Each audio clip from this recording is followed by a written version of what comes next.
말씀은 계시록 16장 1절부터 5절입니다. 요한계시록 16장 1절부터 5절입니다. 제가 봉독하겠습니다. 또 내가 들으니 성전에서 큰 음성이 나서 일곱 천사에게 말하되 너희는 가서 하나님의 진노의 일곱 대접을 땅에 쏟으라 하더라.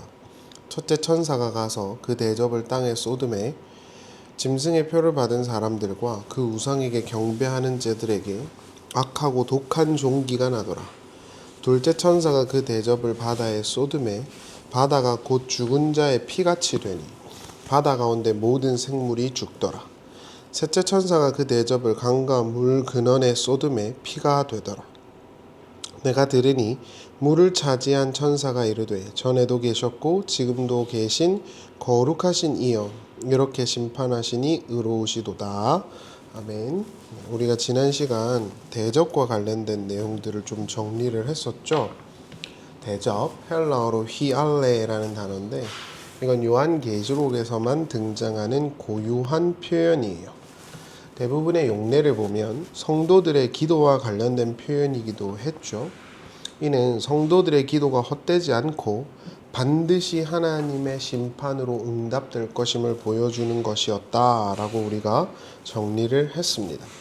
성도들의 기도가 대접에 담겨 하늘로 올라갔고 하나님은 그 대접을 이 아래의 세상에 붓는 형국인 거예요. 그래서 하나님 나라에 소속되어 하나님 나라를 갈망하는 자들의 그 기도가 반드시 응답될 것이다 라는 것이 성경의 선언이었죠. 16장은 본격적인 대접 재앙이 등장을 하고 있어요. 1절을 보시면 들었다를 제외한 나머지 동사들이 현재 명령 형태예요. 헬라어로 보면 하나님께서 이 땅에 부으시는 재앙이 언젠가 올 것이다가 아니라 지금 임하고 있는 것이며 임박한 것이라는 것을 강조하기 위해서 이렇게 서술된 거예요. 하나님을 떠난 인간 세계는 그 순간부터 멸망의 길로 들어선 것이고 하나님의 샬롬과 멀어진 도성은 계속해서 패망되고 있다는 것이 성경의 진술이에요. 언젠가 멸망할 거야가 아니란 말입니다. 예전에 제가 어학당을 다닐 때 선생님께서 하신 말씀이 있어요. 한국 영어 교육처럼 시제라는 것을 헬라어나 히브리어 마찬가지죠. 물론 히브리어는 시제가 없으니까요. 헬라어를 공부할 때 그렇게 한국식 영어 교육처럼 그 영문법처럼 단절된 것으로 이해해서는 안 된다는 것이 선생님의 가르침이었어요. 요한계시록의 언어들을 분석해 보면 과거와 현재와 미래가 적절하게 다 등장을 합니다. 포션적으로 따지면 미래는 거의 없어요. 과거와 현재밖에 없어요. 우리가 예전에도 나누었지만 히브리어 구도가 그래서 그래요. 히브리어는 완성되어져 있는 하나님의 뜻, 근데 그게 아직 감춰져 있는 것이 있고 하나님의 그 뜻이 이 땅에서 이렇게 조금씩 이루어진 게 있어요. 히브리어 시제는 딱 두 가지밖에 없어요. 하나님이 작정하셨지만 아직 드러나지 않은 것과 하나님이 작정하신 것이 드러난 것. 그걸 이제 완료, 미완료태 이렇게 말을 하는 거잖아요. 실제로 요한계시록을 보면 대부분 다 부정과거 시제, 현재 이게 이렇게 붙어 있습니다. 현재라는 건 단순히 지금이란 뜻일 수도 있지만 임박해 있다라는 걸 말하는 것이죠. 그래서 요한계시록을 보면서 세대주의처럼 뭔가 앞으로 다가올 일로 해석하는 것은 원어를 전혀 모르는 해석이다 이렇게 보시면 됩니다. 그분들이 주장하시는 그런 세대주의의 베이스가 결국에는 문자잖아요. 그러니까 문자적 해석을 하기 때문에 세대주의를 하는 거거든요. 그럼 제가 누차 말씀드리지만 헬라어 공부를 하셔야 돼요. 그러니까 성문서를 강조하고 싶고 문자를 강조하고 싶으면 한글 개역 성경이 아니라 원어를 공부하셔야 되잖아요. 그러니까 제가 제일 답답한 부분이 그런 거예요. 제가 예전에 있던 이런 목사님들, 제가 좋아했던 목사님들도 여전히 문자적인 걸 되게 강조하거든요. 근데 중요한 건 한글 개역 성경만 고집해요. 또는 킹 제임스만 고집해요. 그 얼마나 어리석은 짓입니까? 히브리어나 헬라어로 써졌잖아요. 어찌됐든 1차적 언어가. 그러면은 문서 또는 문자를 붙들라 그러면 적어도 원어는 능숙하게 알아야 그게 가능한 거예요. 그게 필수라는 게 아니라 그걸 주장하려 그러면 그 정도는 해야 된다는 거예요. 대부분 이단들이 이상하게 해석하잖아요. 대부분 다 뭐 미래적인 어떤 일이고 그 미래적인 게 우리에게 이루어졌다라는 식인데, 요한계시록을 그냥 한 1장부터 한 3장까지만 써도요, 미래형이라는 것이 거의 등장하지 않는다는 걸 알게 됩니다. 대부분 다 부정과거 시제 현재예요. 각설하고 이 대접재앙도 언젠가 올 거야 라고 이해하셔서는 안 돼요. 지금 임해 있고, 하나님을 떠난 보편적 인간에게 하나님의 재앙은 임해 있는 거고, 또한 임박해서 올 거다라는 것을 보여주는 거예요. 하나님을 떠나서 자기의 이상과 돈과 이성과 쾌락을 추구하는 사람들은 이미 형벌을 받고 있는 거라면 그 사람도 행복하지 않다는 것입니다. 그래서 그런 걸 아는 사람들은 세상이 아니라 하나님을 향해 있겠죠. 이제 그런 구도다 이렇게 보시면 되겠습니다. 2절을 보시죠. 첫째 천사가 가서 그 대접을 땅에 쏟음에 짐승의 표를 받은 사람들과 우상에게 경배하는 자들에게 악하고 독한 종기가 나더라. 여기서 보시면 짐승의 표를 받은 사람과 우상에게 경배한 자들이 등장해요. 요한계시록에 따르면은 짐승에게 경배하고 우상을 숭배한 사람들은 행복해 보이는 삶을 살았거든요. 하늘에서도 불을 내리기도 하고요. 죽은 애를 살리는 것 같기도 하고요. 계시록 13장이죠. 요한계시록 17장에 보면 쾌락의 포도주로 온몸을 칠갑을 하기도 했거든요. 그런데 실상은 그들이 심판의 대상이었다는 걸 보여주고 있는 거예요. 요한계시록의 이러한 구조는 세상을 숭배하는 자들이 참된 평화에 이를 수 없다는 것을 시사하는 거예요. 하나님을 떠나서 세상과 돈과 이성을 추구하는 그 사람들 절대 스스로도 행복하지 않다는 거예요. 만족하지 않으니까 그런 거잖아요. 그게 이미 형벌로 주어진 거예요. 나중에 지옥 구덩이에다가 다 집어넣는다 이게 중요한 게 아니라 그들이 지금 지옥을 사는 거라니까. 하나님을 떠나 있는 인간은 지금 지옥을 사는 거라고. 그게 이해가 돼야 돼요. 그래야 지금 오늘의 삶을 진리를 향한 여정으로 고칠 수가 있어요. 근데 그러한 깨달음이 없는 사람은 계속 자신의 인생을 그렇게 음녀가 파는 포도주를 마심으로써 살겠죠. 이 의미를 강조하기 위해서 등장한 표현이 악하고 독한 종기예요. 이 표현은 애굽의 10가지 재앙에서 등장했던 것이기도 하고, 하나님의 율법을 떠난 자들에게 하나님이 형벌로 주겠다고 선언하신 거예요. 민수기 신명기를 잘 찾아보면 등장합니다. 물론 물리적인 질병만을 말하는 것이 아니라 그들의 심리적이며 영적인 고통을 말하는 것이죠.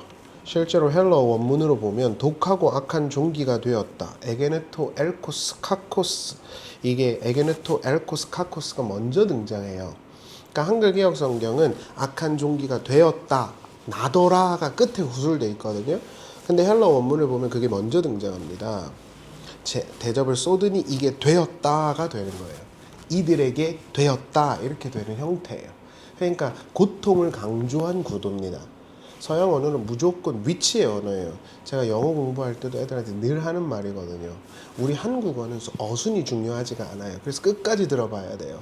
그런데 서양 언어는 무조건 어순이 중요합니다. 16장 3절을 보시죠.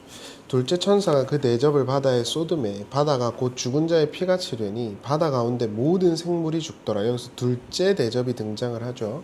그런데 이 둘째 대접을 좀 비교를 해야 하는데, 요한계시록은 첫 번째는 인의 재앙, 두 번째는 나팔 재앙, 세 번째는 대접 재앙이거든요. 근데 두 번째 나왔던 대접 재앙 앞에 있었던 나팔 재앙에도 똑같이 바다에 나팔이 불려서 그 생물 3분의 1이 죽는 그림이 나옵니다. 8장을 보면. 두 번째 나팔을 보니까 바다에 있는 생물이 3분의 1이 죽었더라는 표현이 나와요. 근데 그 표현이 그대로 여기도 와 있는 거예요. 이 표현들의 기원은 모세를 통해서 나일강이 피가 되게 하신 사건, 그 사건에 있겠지만 차이점은 둘째 나팔 재앙은 3분의 1이 죽었지만 대접 재앙은 전부가 죽었다는 거예요. 이를 통해서 하나님의 심판이 강화되고 있다는 걸 알 수 있죠. 로이드 존스가 쓴 계시록 그 강의 구도를 보면은 그렇게 돼 있거든요. 반복적이지만 점진적으로 강화되고 있다. 이걸 통해서 이 아래의 세상은 절대 더 나아질 수 없다는 걸 성경이 계속 선언하는 겁니다. 많은 이들이 산업혁명 이후에 엄청난 성장을 경험했죠. 그건 글로벌적이었죠. 말 그대로 기적적인 성장을 경험했어요. 그러나 지금 온 세계는 환경 문제로 인해서 고통을 겪고 있고 전쟁과 분열은 끝이 없어요. 심지어 예전에 있었던 고성장마저도 사라져서 이제 선진국이건 개발도상국이건 전부 다 살 소망이 없어요. 그 위대하다는 미국도 무너져서 그걸 막기 위해서 저렇게 설치고 난리를 치지 않습니까? 하나님을 떠난 인간이 잘 될 것이라고 합의하는 사람이 몇 명이나 될까요?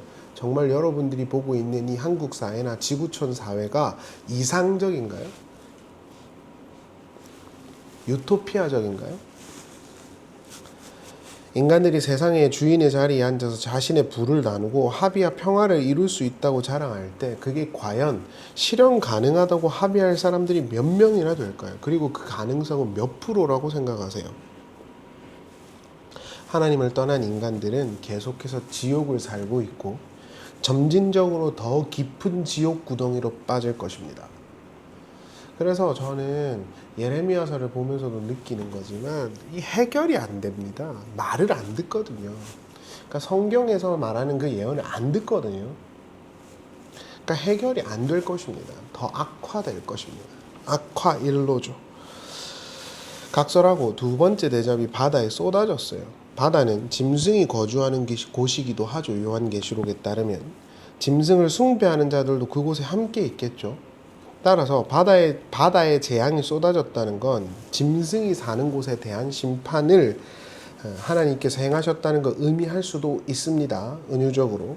실제로 여기서 바다에 거주하는 모든 생물 이렇게 말하면 물고기라고 생각하지만 헬라어 구문을 보면 파스 푸시케 코에 아포도네스코 호 엔호 달라사 이렇게 되어 있어요. 파스 푸시케는 바다의 모든 사는 생물을 의미할 수도 있지만 푸시케라는 단어 자체가 요한계시록의 용례를 보면 한 곳을 제외하고 모두 다 사람을 은유하고 있어요. 따라서 바다에 대접이 부어졌다는 것은 물리적인 바다에 타격이 가해져서 경제적인 위기가 왔다는 걸 의미할 수도 있고 더 나아가서 하나님의 통치가 없는 예로부터 묵시문학에선 세상을 바다로 은유했으니까 그 바다에 하나님의 심판이 강타했다는 것을 보여줄 수도 있겠죠. 요지는 하나님의 심판은 반드시 성도의 기도에 대한 응답으로 올 것이라는 것입니다.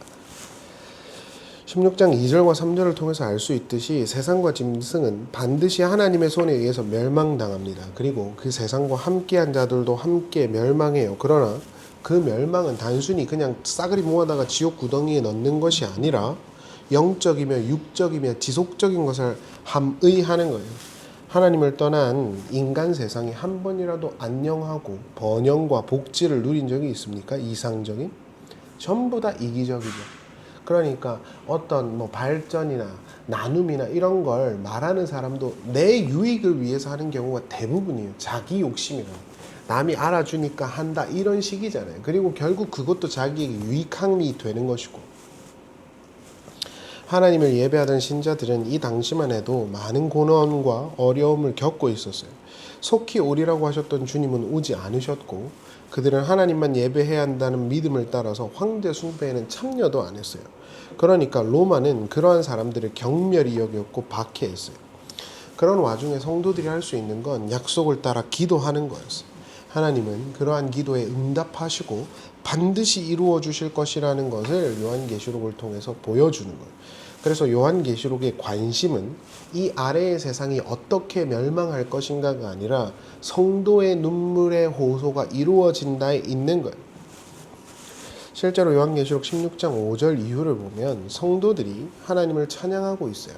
5절을 보실래요? 내가 들으니 물을 차지한 천사가 이르되. 자, 여기서 물을 차지한 천사라는 표현이 등장하는데 물은 바다를 말하죠. 시편에 보면 여호와의 말씀이 물 위에서 선포되도다 이런 말이 있거든요. 물이라는 건 무질서한 세상에 대한 은유적 표현일 수 있습니다. 그래서 단순히 물, 바다 이렇게 볼 게 아니라 하나님이 없는 세상을 말하는 거예요. 그래서 창조 사역에서도 보면 물이 있는데 물 와중에 땅이 올라오잖아요. 무질서를 뚫고 하나님의 질서가 올라오는 구도거든요. 창세기를 보면은 그러한 구도가 여기 와 있는 거예요. 이 세상은 하나님의 심판과 정복의 대상이다 이 말입니다. 그 천사가 말하는 걸 보면 이렇게 되어 있죠. 의로우시도다. 전에도 계시고 지금도 계신 거룩하신 분이시오. 이렇게 나오는데요. 헬라 원문을 보면 디카이오스 에이 호온 카이 호헨호 호시스 이렇게 되어 있어요.